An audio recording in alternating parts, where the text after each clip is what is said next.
Hello, my fellow strawmen, and welcome back to the Fields of Hay. Today's apologist who will be understanding nothing about atheism is the YouTuber made by Jimbob, who has some arguments that he thinks are devastating to atheism. Let's see if his concerns give me any reason to reconsider my position. In this first installment of Arguments Against Atheism, we explore a common position you may have heard from your atheist friends. We're like biological machines, and all of our actions and thoughts and everything are all just like determined by laws of physics and chemistry. I mean, this is basically common knowledge now. Well, in this video, I'm going to give you a fatal argument against this position, and I do mean fatal. I'm happy to say as an analogy that we are biological machines, but I wouldn't agree with the statement that the laws of physics or chemistry have any causal power over me, that they determine my actions in any way. My actions are determined by the physical state of my brain, body, and environment at any particular moment, the past states causing the present ones. The various laws of nature are just descriptions we give to the patterns of interaction we see. First, I should clarify, not everyone who is an atheist believes that matter exists and only matter exists, nor does every atheist necessarily defend hard determinism. However, these are common positions taken by atheists. Fair enough, but then let's be clear that this is an argument against materialism, not against atheism.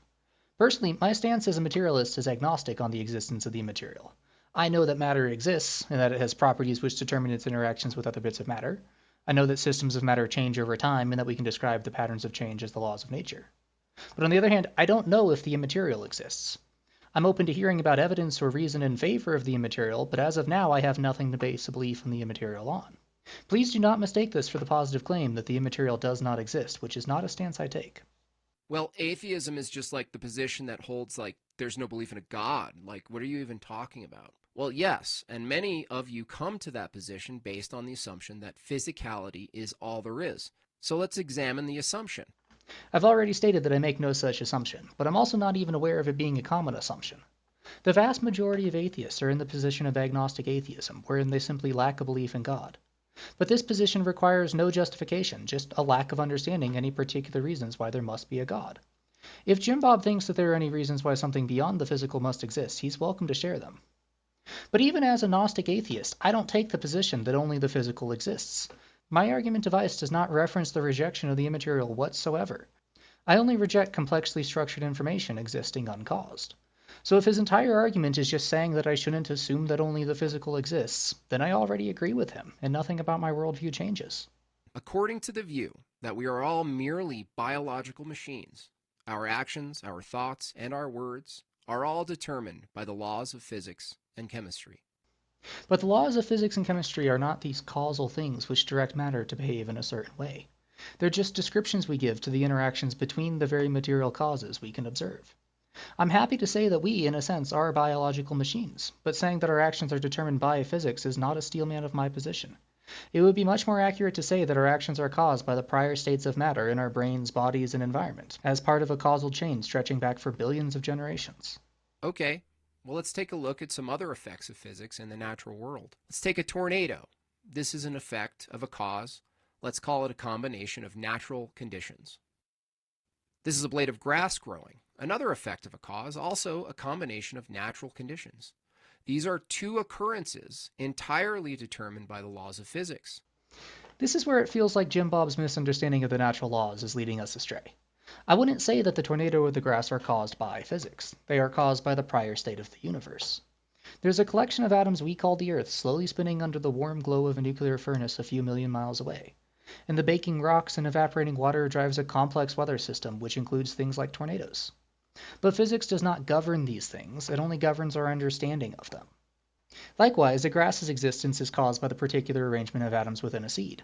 These molecules here, those ones there, in such a way that the seed uses nutrients to build a leaf and take in energy to take in more nutrients and build more leaf and roots and a stem and eventually a new seed. Point being, effects are determined by material properties describable by physics, not determined by physics themselves. I much prefer saying that these are effects of some combination of natural conditions, as Jimbob puts it. Now, would it make sense to say one of these occurrences are more true or more false than the other? No, they just are. They're effects. We could say that a description of one or the other could be more accurate or less accurate, but as far as the effect goes, it is what it is. It's just an effect. It's not true or false. Because it's not propositional. It's an effect of physics. I think this is the crux of Jimbob's misunderstanding.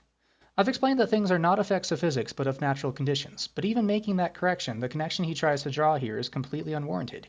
He says that effects of physics cannot be propositional and offers no justification. Why can't physics naturally produce effects in the form of propositional claims?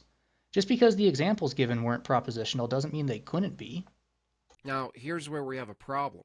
If all of our thoughts and words and actions are caused by the laws of physics, then they too are effects of physics.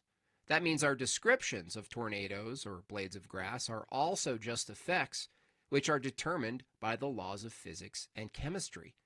Well, didn't we just establish that effects of physics are neither true or false? They just are. We did not just establish that. Jimbob claimed it with an empty assertion, but we have no reason to think this is an established rule. Even if our brain creates thoughts in a way consistent with the laws of nature, that does not translate to the topics of those thoughts being consistent to nature. Even if the existence of a thought is physically true, that does not mean the propositional claim of that thought loses the ability to be either true or false. For example, if I think to myself that 2 plus 2 equals 5, then it's true that I had that thought. But the contents of the thought, the actual mathematical claim about the relationship between the numbers, is still false. How can an effect of physics be anything other than what it is, what it's determined to be by the law? If an evaluation or proposition is an effect of physics, how can it be wrong or right? It just is. If I were to think to myself that I had $1 million in the bank, then in that moment I could have thought nothing else. There are no do-overs where I get to change the contents of my thoughts. But despite the truth of that thought's existence, the truth of the contents of the thought depends on if I really have $1 million in my bank. And when I check my records and see that I have much less than that, the claim that I have $1 million is proven false, even if it were true that I thought I had $1 million. And this is where I gift you the fatal argument against this position. Premise 1. Effects of physics are neither more true or false than any other effects of physics. Premise 2. Thoughts, evaluations, and propositions are effects of physics. Conclusion. Evaluations and propositions are not more true or false than other evaluations and propositions. They just are. I've already given my issues with the phrase effects of physics, so I'll replace it with the one he used that I actually like, effects of natural conditions. These conditions include the material properties of our brains, bodies, and environment. Even so, the entire argument is unsound. Truth is not a comparative thing, so this whole bit about being neither more true nor false is utterly irrelevant. But again, trying to steelman him, I think he's trying to say that these effects just are. When Jim Bob says that things are neither true nor false, they just are, I understand that he's saying their existence is just true by definition. If a thing exists, then its existence is true. And if we put the argument in these terms, this is what I get. Premise 1, effects of natural conditions just are. Premise 2, thoughts, evaluations, and propositions are effects of natural conditions. And the conclusion is that thoughts, evaluations, and propositions just are. And I entirely agree with this conclusion, with the distinction that the truth of the existence of a thought is distinct from the truth of the contents of that thought. I can agree with this conclusion, which is saying little more than that thoughts exist, and it has absolutely no effect on what I believe. You see, the consequence of this position is fatal to knowledge itself. If any knowledge claim or belief is just an effect of physics, and what we call knowledge is dependent on truth or falsity of a claim, then knowledge is impossible, because evaluations and claims are just effects of physics, and effects are neither true or false, they just are. This argument boils down to saying that knowledge just is, and therefore it can't be true or false. But it's entirely based on confusing the existence of the knowledge with the contents of the knowledge. The veracity of the thought is not synonymous with the existence of the thought. There is absolutely nothing here that demonstrates that materialism is insufficient, let alone atheism. Jim Bob said this argument would be fatal to materialism, but it's about as fatal as a sprinkle on a cupcake. The position gets worse. If all of our thoughts, actions, and beliefs are effects determined by the laws of physics, then a Christian belief and an atheist belief and any other worldview is just an effect of physics. Saying a Christian has a false belief is equivalent to saying they have a false effect of physics. How can we believe anything other than which is strictly determined by the laws of physics? When I say that I think Christians have false beliefs, I'm not saying that it somehow goes against the laws of nature for them to hold to their faith. Human minds have plenty of biases and are perfectly capable of reaching inconsistent conclusions, even while the mind itself is operating consistently with the laws of nature. So when I say that Christians have false beliefs, I mean that I don't see how their beliefs in Christ's resurrection and God's promises correspond to events that actually happened. How can an effect of physics be false? The effect itself, the belief in a particular claim, is true if someone really holds that belief. This happens all the time with many people believing in many mutually contradictory things. It is the claim that one holds belief in which can be true or false.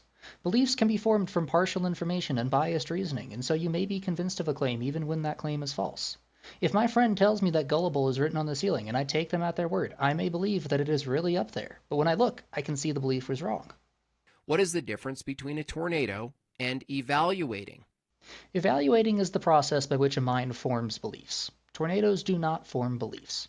Both of them do whatever is consistent with their nature. Tornadoes spin and minds come to certain beliefs. But whether those beliefs are accurate to reality will depend on whether the structure of the mind was such to produce reasoning which mimics the properties of reality. If I naively think that people can't lie to me and I believe everything I'm told, then I'm going to reach false conclusions. But you can't lie to the weather about the factors that go into producing a tornado.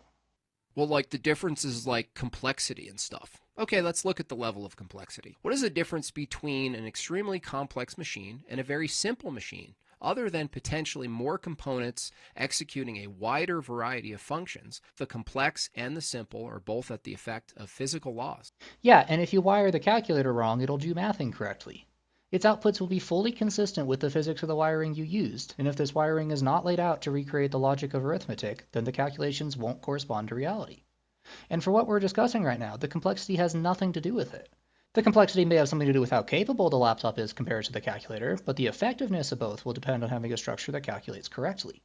In the same way, minds can only produce thoughts consistent with the physics of their underlying structures, but the conclusions reached in those thoughts may or may not be accurate. In conclusion, if all thoughts, evaluations, and propositions are merely effects of physical laws and chemistry, how can a physical effect be false or true? I hope I've made it clear by now that the solution to this question boils down to recognizing that the contents of a thought are not equivalent to the existence of the thought itself. Once you realize that, I hope it's obvious that just because our minds operate consistently to the laws of nature, the conclusions they reach are not automatically consistent as well. Next up, I'm skipping to Jimbob's third video in a series of arguments against atheism. Don't worry, I'll be lumping his second video with parts 4 and 5 in the next response I make to him. This just makes my videos a little more balanced in length, and since they're all separate arguments, I figure it shouldn't affect the discussion too much. When you ask an atheist, why is it they don't believe in God? One of the most common responses is, I don't see any good evidence. Okay, but keep in mind that when an atheist says this, they're almost certainly an agnostic atheist. The position isn't that they believe God not to exist, but that they don't believe in God. You should have some kind of reason or evidence in favor of a thing to believe it exists, and you should have the same against it to believe it doesn't exist. But if you lack evidence, then the honest position is to withhold belief. In this video, I'm going to explain why the atheist thinks this is a good reason and why it's in fact not a good reason. Even though I'm not an agnostic, I can play the position quite well.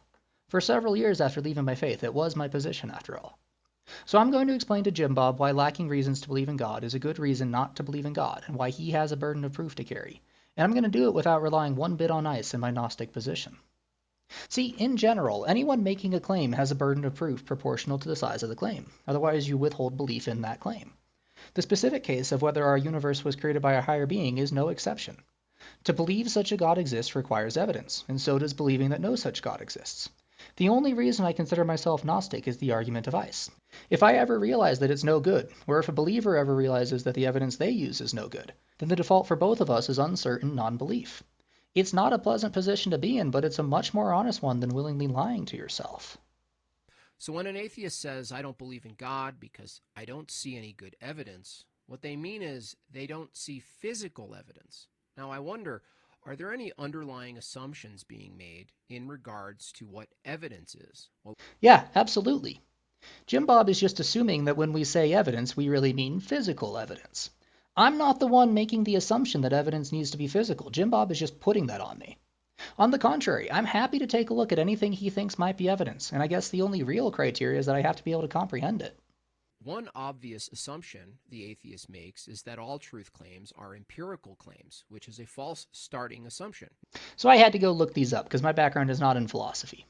Empirical truths are apparently those that you can perceive with your senses, while the other category of rational truths are arrived at through reason. And I'm fine with both categories. Jimbob is wrong to say that I make the assumption that all truths are empirical. In fact, I would disagree with the claim that all truths are empirical. My argument of ice is not a physical piece of evidence you could empirically perceive, which would disprove God to you. No, it's a rational argument. And I know I said I wouldn't lean on ice to make my point, so let me be clear that I'm not relying on the conclusion I draw from it. I'm just pointing to it as an example that I'm willing to accept rational arguments to reach conclusions. But I've heard the cosmological, teleological, ontological, transcendental, and many other arguments, and none of them have convinced me of God's existence. The atheist also assumes that a standard for sufficient evidence has been established. Is there only one type of evidence? No. But in this case, empirical evidence is the standard they are going with. So let's see if they apply the empirical standard to their own beliefs. Let's just remind ourselves that the point of this is to explain why lacking a reason to believe in God is a bad reason not to believe in God. To support this claim, so far Jimbob has made two false statements about what I assume. He says I assume that the evidence for God must be physical, and that I assume we can only reach God empirically. Not only is he wrong that I make these assumptions, but my actual position would be that I'm willing to consider any evidence offered on its own merit, and I'm happy to use rationality to its full capacity. This means that in an attempt to argue against my position, Jimbob is going to spend the next few minutes arguing for a position I'm in agreement with. To further demonstrate the flaw in their empirical standard, what if we use their argument against God's existence against some of the things they believe? I'm sorry, what argument against God's existence? Jimbob's video is not a response video to my argument against ice, nor a response to any particular argument against God. Jimbob really means that he thinks that there are things atheists believe in which we have no evidence for. So let's see if he can actually point out any beliefs of mine that are lacking evidence. I don't believe in truth. There's no empirical evidence. I don't believe information exists because there's no physical evidence. I don't think knowledge exists because I can't see, taste, or touch it. Where it leads to is absurdity. It only leads to absurdity because Jimbob is making up assumptions on my part. There's plenty of rational evidence for truth, information, and knowledge, and I'm happy to accept such evidence, so this entire thing is a moot point. My subjective thoughts can distinguish one idea from another, which is evidence in favor of the existence of information. Truth is that which corresponds to reality, so the existence of a reality for things to correspond with is evidence in favor of truth. Knowledge is just the combination of subjective thoughts with truth claims, so it follows as well. On the other hand, there is no evidence for God. It is a perfectly consistent standard.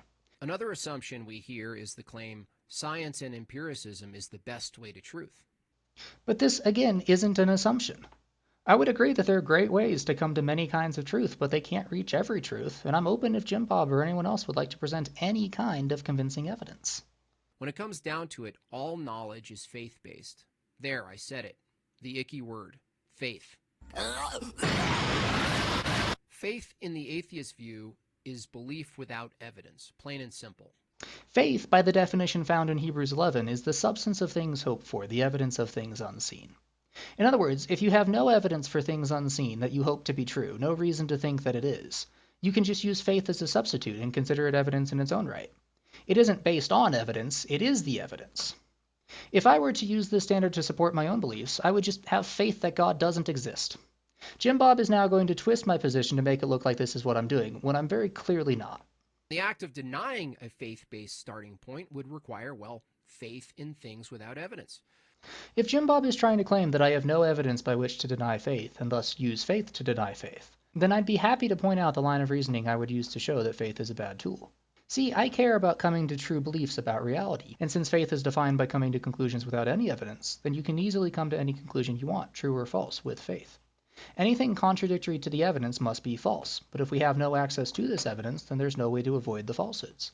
And since faith can't avoid falsehoods, it cannot be relied on to reach true conclusions, and is therefore a bad method. And that is how you rule out faith, without using faith. You see, the atheist puts faith in their reasoning. They put faith in their senses. Except there is evidence for those things, and so I don't need faith for them. I can start with the fact of my own existence, which is evidenced by my subjective experience. If I didn't exist, then I wouldn't be here to experience myself. So since I am experiencing myself, I must exist. In a similar fashion, if my senses weren't mostly reliable, then I'd expect to have an incoherent sense of my surroundings. I do have a coherent sense of my surroundings, therefore my senses are generally reliable, at least in most cases. The same goes for my reasoning, as evidenced by my success in using reasonings to correctly anticipate future events. In my belief that nature's regularity will continue into the future is evidenced by my past experience of the regularity of nature. There is nowhere that I require faith in my worldview, because I recognize faith for the dishonest form of presupposition that it is. Don't let people like Jimbob gaslight you into thinking that there is no evidence for things which have heaps of evidence. There is no view that is wholly derived from evidence. This feels like a good time to reiterate an earlier point I made. In general, for any statement that could be true or false, it can only be one or the other. There is no third option. But when it comes to what we believe about the statement, we must introduce a third option as the default, which is that we don't know. If we want to say we know the statement is true, we need evidence in its favor. And if we want to say that we know that it's false, then we need evidence against it. But if we have no evidence, then we say that we don't know if it's true or false, and we withhold belief. If Jimbob understood that you're allowed to withhold your views on a subject if you don't have evidence, then he would understand that it's actually incredibly easy to derive views wholly with evidence, because if you don't have evidence, just don't take a view. In conclusion, if the question of God's existence is not an empirical question, and both the atheist and the Christian accept the existence of things that are empirically not verified, then who has a better account or explanation for the existence of truth or knowledge? I'd say both sides are equal here. This all seems like a pretty irrelevant point to me, given that I don't think the answer to God's existence nor truth in general is restricted to the empirical. It seems to me that the atheist takes freely a whole category of mind-dependent things that cannot be verified through empiricism. So why would we grant the atheist those things? I don't think we should. Forget the empiricism thing, that's irrelevant. I'm just interested in if these things can be verified. My mind is the only thing I can be really sure that exists, and so if we don't have evidence for that, then evidence doesn't exist for anything whatsoever. In my mind, aware of its own thoughts and perceived surroundings as it is, relies on information to distinguish those experiences. To have this conversation relies on mutually agreed upon concepts which can convey knowledge. If nature weren't regular, our minds would fall apart into chaos. These things have heaps of evidence in favor of them, and it is gaslighting when Jimbob says there isn't. He wants to ignore this evidence so he can feel justified in using faith rather than evidence as his starting point. The atheist might say, those are just emergent properties of nature. Well, so if the laws of logic are a product of the brain, whose brain produces the correct laws of logic? Anyone's can. You can check by seeing how well your expectations match reality. Logic, math, physics, these are all just descriptions we assign to the consistent underlying properties of nature, and we can verify their accuracy by comparing them to the reality we see around us. So in summary, Jimbob tries to argue that atheists aren't setting a good standard for belief when we ask for evidence of God. And he does so by projecting onto us the assumption that we want the evidence to be empirical, physical, and that this is inconsistent with our other beliefs. But I've made it clear that I'm adding no such restriction, and so the entire video is aimed at a straw man of my position. So far, I'd say Jimbob has made one poor argument against materialism, one poor argument against agnostic atheism, and no arguments at all against the positive claim of atheism. Stay tuned for my second part addressing the rest of the videos in his playlist, and in the meantime, go read a fucking book.